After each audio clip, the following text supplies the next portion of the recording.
On today's podcast, we're going to be looking at the faith of Moses. And today it might be a little more geared towards young people because we're looking at Moses at a stage in his life where he made decisions as a young man. But we see in Hebrews 11 and verse 24, by faith Moses, when he was come to years, refused to be called the son of Pharaoh's daughter. It says, when he was come to years. This means when he came to age. When Moses reached the age to be able to make decisions for himself. Now, I'm glad today that there are still some young people that when they come to years, when they reach the age to make their own decisions, that they make decisions that require faith. You know, faith is easier when we're younger. I still believe that. We see it throughout the Bible, but I've also lived it. I still like to think that I walk by faith and not by sight, but I can tell you it was easier before. It was easier when I was younger. You know, the older you get, the more you know, or the more you think you know, the more fretful you can become, the more worried you can become. When you're younger, think back to your childhood or even teenage years, the worst of ideas were attractive. The most dangerous of things that we don't even want our kids to do today. If you have kids, you don't want them to do it, but you did it before. Those things we wouldn't even bat an eye at before. Maybe when we're younger, it's faith in sort, and then don't know any better in part.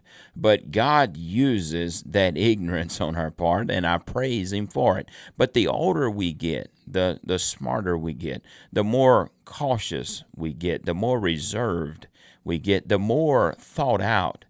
But we cannot reach a place in our walk with God that we become too smart for faith.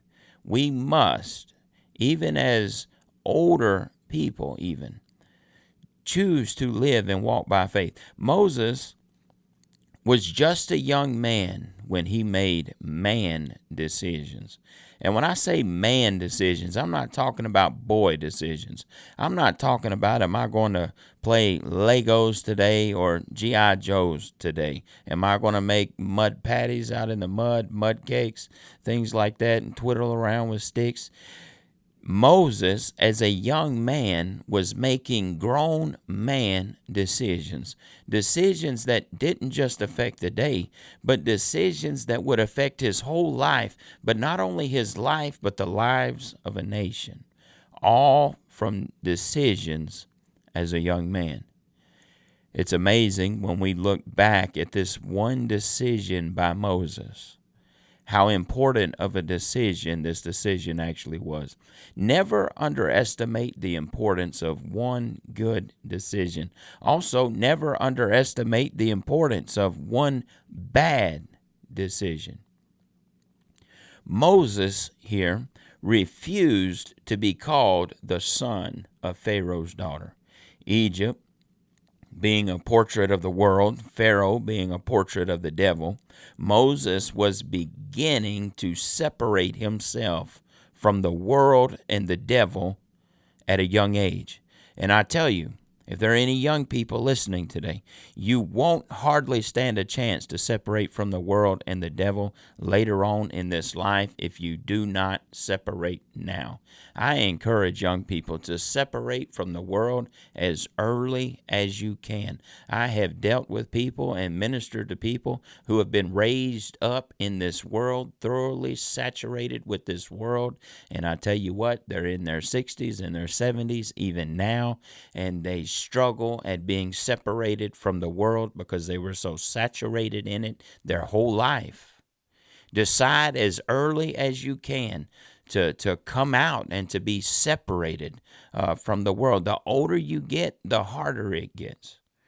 once you're in tune with your personality, once you're in tune with your flesh, once certain appetites kick into motion, it will get harder and harder to decide and to decide right. So I invite you to decide now. Separation to Christ leads to separation from the world, as Christ is the basis of our separation. Always remember that. We don't come to the Bible and look at all the things that we are to separate from. We look to the Bible, and we look at Christ, and we focus on Christ. And as we separate to Christ, as we draw closer to Christ, then we become more separated from the world. But if you're just separating from things and not separating to Christ, and that's bad separation. That's not good. That's reformation. That's you trying to do what is right in your own power apart from Christ. That's you trying to clean up your own self apart from Christ, and that's a bad basis for separation. But we see in Hebrews 11, verses 25 through 27, Moses here, choosing rather to suffer affliction with the people of God than to enjoy the pleasures of sin for a season. Sin is pleasurable, but it is only pleasurable for a season. The pleasure of it will run out. In verse 26, esteeming the reproach of Christ greater riches than the treasures in Egypt, for he had respect unto the recompense of the reward. And lastly, in verse 27, by faith he forsook Egypt.